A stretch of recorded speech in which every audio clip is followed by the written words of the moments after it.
All right, good morning. It's Thursday morning. It's a push day. I took Wednesday off. I had a deep tissue massage on Tuesday, and wow, she really loosened up some things in my back and my legs. A little sore. I took Wednesday off, did a little bit more foam rolling, and just basically stretched and relaxed and let my body heal up after having a very deep tissue 2-hour long massage, which felt really good. My body feels great. So today we're back at push day. We're going to do our pushes and then we'll get on with our life. That's it. Let's go. All right, for today, I'm doing the black band chest pressed, immediately followed by the light gray with crossovers. Consistency is the key. And with these exercises, taken to total fatigue is the key to muscle growth.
So, oh my God, that was 42 total on the chest press, 15 with the crossovers. And in the beginning, the crossovers, I was just trying to keep the arms extended and just really use the rest of the chest to move the band. And then once I started getting tired, came in a little bit, eased the tension, and then really trying to push with the arms and the chest. And I barely got 15 with that. That's total fatigue. That's what you want to do. Whew. All right, little break, caught my breath, get things down, rejuvenated. We're gonna go for another long set of overhead press, standing and kneeling. Light gray band, let's go.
Ooh.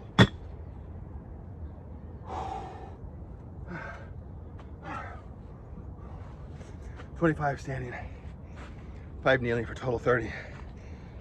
Whew. Oh. Just like with white band, I never thought I would ever get 40 with the white band, but now I can consistently get 40 with the white. So in that mental state where I'm thinking I'm never gonna get 30 with the light gray, but I keep on being consistent, I will get there. I will get to that 30. Maybe not doing chest in front of it, maybe starting out with shoulders and then doing chest. I'll get to 30 with the light gray, and then I'll bump that up to the next goal, 40. So right now the goal is 30 standing. Getting closer, feeling better. Daily progress, that's all it takes. It's a marathon, not a sprint.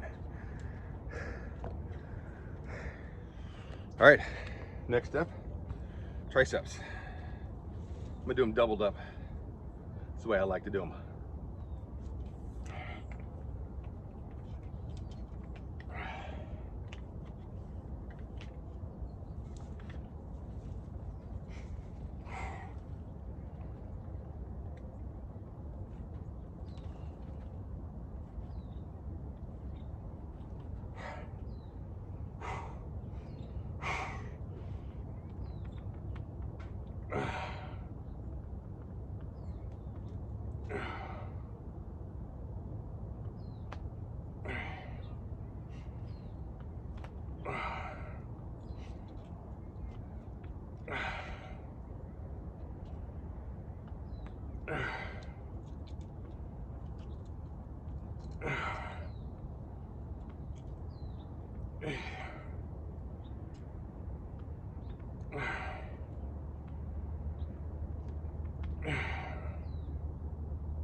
Oh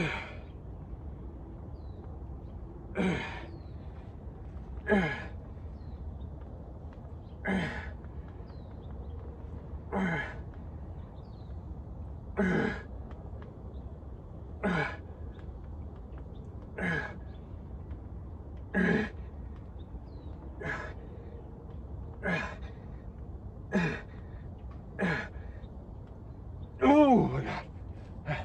Whew. 28 total for that.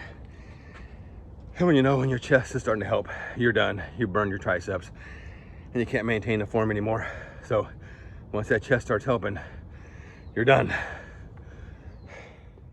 All right, for split squats, I got my wedge, the lowest setting, just to keep my heel up just a little bit and to put more strain on the quad.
"21, that's good.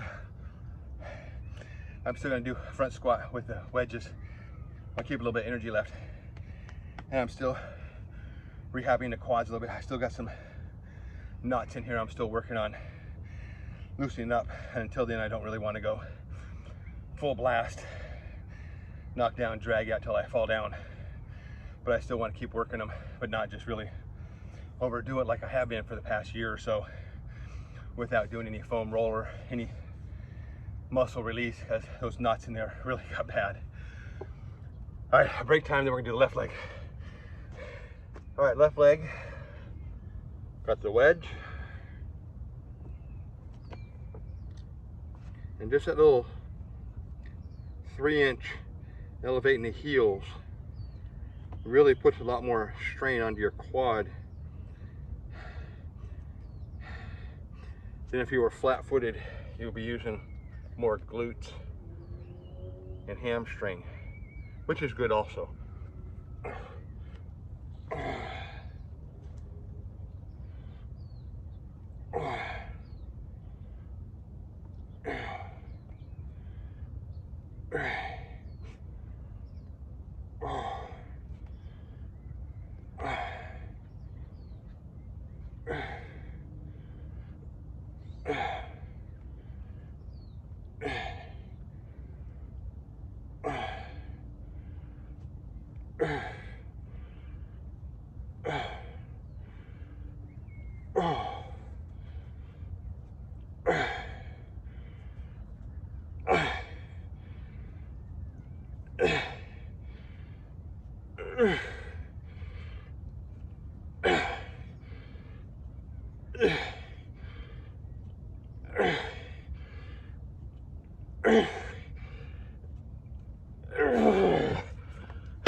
That felt good, especially since this was the leg that had the big knot in it developed 3 weeks ago when I was doing the flooring in the house. After doing legs, doing flooring in the house, you're going down on your hands and knees constantly. And one time I just went down one too many times and the muscle said they've had enough for the day and they just knotted all up. And that's why I took a couple weeks off doing a foam roller and trying to get my legs back to normal. That one's almost gone. Still have some smaller ones in here because I really worked on that one a lot. I want to make sure that I roll my legs more. All right, take a break and then we're going to do front squats with the wedges. Whew.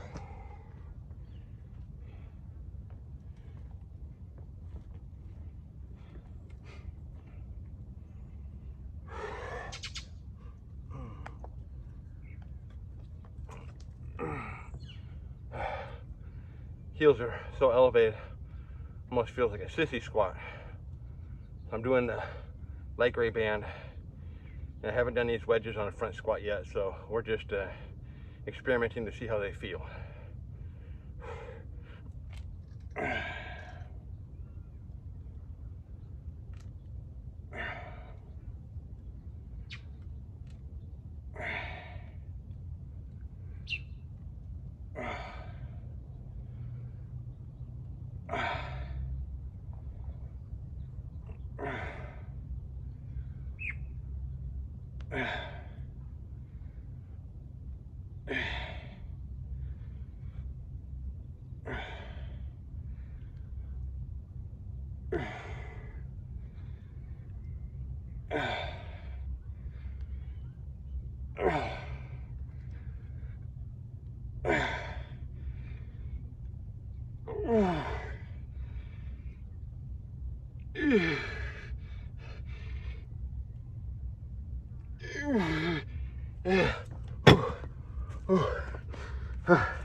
Ooh, 16 with that. And after doing split squats, that felt really good. I probably could have got maybe 2 more reps, but first time doing that with the wedges. I'm still kind of bringing my legs back, so I didn't want to overdo it. But I could feel it. Whew. Once it got tired, it came on quick. All right, that concludes Thursday morning push day. Just a standard X3. Kind of did a little extra set, but I like going one more bonus set into the fatigue zone, like with the chest press, and then finish off with the crosses, really just fatiguing that out towards the end where you can't get any more. And then I'm taking a big 4 or 5 minute break before I do overheads. And then with that, I'm just trying to rep that out standing and then drop to the knees and get as many as I can. With that, to totally fatigue those shoulders out because they are really burned at the end. Then I'm taking a little bit break again, 4 minute, 5 minute. And then I'm doing the triceps. I'm doing the skull crushers out here until I start losing the full range. I'm about half range, and then I'm switching over to doing the press downs, really trying to just get into that sync mode where you're just using your tricep against that band, elbows locked, and just pushing nice and slow and keeping that tension constant and burning it. And then once that chest has to start activating to start getting that band down, you know you burned your triceps out. And then with the legs, split squats are usually good enough for me because I really hit those hard. But I'm trying to add a little bit more, not overdo it on the split squat, leave a little bit of extra something left so I can do the front squat and then burn it out on the front squat. So take the split squat till about 80% of fatigue and take a little break, and then do the front squat and then take that to total fatigue. That's kind of what I kind of wanting to do, kind of 2 different moves on that, because obviously your legs are independent, so you're using those independently when you walk, but they're also used when you're picking stuff up at the same time, and you're picking things up in front of you, so you're using that front squat position. So I'm kind of working on both those, strengthening, because when you're doing that front squat, it's really using a lot of the core. You're engaging that core, keeping your body upright when you're going down. I don't have the flexibility to keep my heels grounded on the plate. That's why I have the wedges. Plus the wedges also put more strain onto the front quad, just like you're doing a sissy squat. If you're to go up to a curb or something, to put your heels up so you're really on your toes, and then you start doing some squats with your knees way out over your toes, sissy squats, and those things will kill If you're just doing body weight, don't do any more. Body weight is good enough for those, and those really put a lot of strain onto those quads. You're not using any of your back leg muscles with those. You're just doing all quads when you're doing sissy squats. So the front squat is with the wedges is similar to that. That's kind of why I do more than one set. I really want to burn it out, and at this point I'm kind of taking the weekends off. I am going to be 58 here in about a month and a half, 2 months, around there. So I am a little bit older than some of your 30 and 40-year-old people. So I think my body's going to need a little bit more extra time to rest, because you grow while you're resting. You don't grow while you're working out. That's where you're tearing it all up and you're messing it all up. And then when your body is recovering is when you're growing, when you're adding more strength, when you're strengthening those muscle fibers, or when you do hyperplasia and you stretch them and then they snap apart and then they regrow again. That's when you grow, is when you're resting. So if I can give myself more time to rest, I think I can grow better. Plus, I feel more energized when I come out here to work out. When I'm doing 6 days a week, which was fine, I felt more sluggish towards the end of the week. I was just like kind of drained after coming in and day out. If I'm gonna go with a program of Monday, Tuesday, take Wednesday off to do walking, foam roller, stretching, maybe find some yoga, some stretching exercises, really start stretching the muscles out, and then do Thursday, Friday, and then take the weekend off to enjoy my life, because I am retired and I want to enjoy my life, then I think those 4 days will be plenty of time for me to really hit it hard, overstimulate it for the 2 days I do push and the 2 days I do pull, and then the rest of the time my body is going to recover and rehab and then get back into shape. So I'm going to give that a try here for the foreseeable future and see how that goes. My diet, we are still working in the house. It's going to be an ongoing project. Just that's the way it is. So my diet has been better. I haven't been as stressed. We've got a lot of the heavy stuff done. Now it's just the finishing stuff on fine-tuning each room and getting everything right, painting and doing the trim and doing all the other stuff. So it's just taking time. So I'm not super overstressed, getting all the heavy stuff and doing all the heavy work. So I'm able to fast during the day and then hit my one meal. Last night I went out to In-N-Out and I had some Flying Dutchman, which are just hamburger patties with cheese on it, and that's what I had for dinner. So I'm getting back into my carnivore diet, trying to get away from just running out to Mexican when I get all stressed and having a big old plate of Mexican food and a big old beer, which is fine also. I am doing the workout here, and I plan on adding on Wednesday some walking in the morning before I come home and stretch. So really keeping going on that on Wednesday, although I'm not going to be doing any muscle work. I'm still going to be doing stretching and getting the cardio up a little bit just by going for a 3, 5, 6 mile walk, whatever I can in the morning, and get that going. So that's kind of the plan going forward. For all the new people, new subscribers who showed up on here over the past week, thank you for showing up. Like, subscribe. I'm not out here to make any money or do anything. I'm just out here for myself, post myself to see where I was at a year plus ago to where I'm at now, to where I'm showing up and I'm doing the work every day. I'm getting my diet cleaner, I'm getting it more in shape, I'm getting stronger, I'm getting leaner. Probably the best shape I've been in since I was, in my early 30s. Maybe even when I was in the Marine Corps, although I could run 10 miles like that with no problem when I was in the Marine Corps. I'm a little bit heavier now. But I'm out here doing the work every day, showing you that you can do this. If you have, all you have time to do is a 10-minute workout, do the chest, do the bent rows, and you're done. Do the chest presses till you can't do them no more. Grab the bent rows, do that, because those are two big muscles, and you're using your legs while you're doing some of those bent rows because you're holding that position. Do chest and do deadlifts. Do chest, deadlifts, and bent rows. You don't need to do the arms and the shoulders if all you have is 10 minutes before you're out the door on the way to work. If that's all you have time to do that, just get those two, boom, drop it on the couch, and then you're out the door on your way to work. You can take 10 minutes in the morning and get it done. If you only have one exercise, I would say do the deadlift. If you have two, deadlift and chest. Those are the two that are going to incorporate the most. When you're doing the chest, you're using triceps, shoulders, you're using everything. You're really trying to concentrate on the chest, but you're really using all of those smaller muscles. Same thing with the deadlift. You're using all the muscles to pull that up. You're using your lats, you're using your shoulders, you're using your legs and everything. So if you only have time for 2 exercises in the morning before you go to work, chest, deadlifts, grab your coffee, out the door, you're on your way to work. Consistency is the key. And once you find that you start feeling better by doing that in the morning, you'll start adding another exercise in. And that's the main thing, is I'm out here, I'm showing you everybody, it's just consistency is the main key. This time next year, I plan on being a lot leaner and maybe a little bit heavier with some muscle. Maybe I can put some muscles on my non-growing biceps. They are strong, they just don't grow. But everything else is adding on some slabs of meat. So that's what I'm trying to do. I got it done. I'm gonna go live my life. Thank you for listening to me rambling on, and thank you for all the subscribers who showed up here. And we'll be back tomorrow for pull day, and we'll get it done. Oh, one more thing I forgot to tell y'all. I have created a new channel to help me sleep better. It's called Be Relaxed.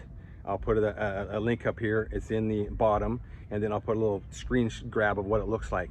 I am creating these sleep videos with rain, with thunder, with white noise, with ambient noise, different things that help me sleep better. I've been falling asleep really fast. I put it on my cell phone, put it up on the headboard. I put a timer on it for like an hour, and then I'll turn it down really low. And when I lay down, I would say within 10 minutes, 5 minutes, I'm out. By the time I wake up, it's like, wow, it's 3 o'clock in the morning to go to the bathroom, because when you're drinking lots of water all the time, that happens. I'm like, wow, I can't believe I fell asleep that fast. But those ambient noises are really helping me sleep a lot easier.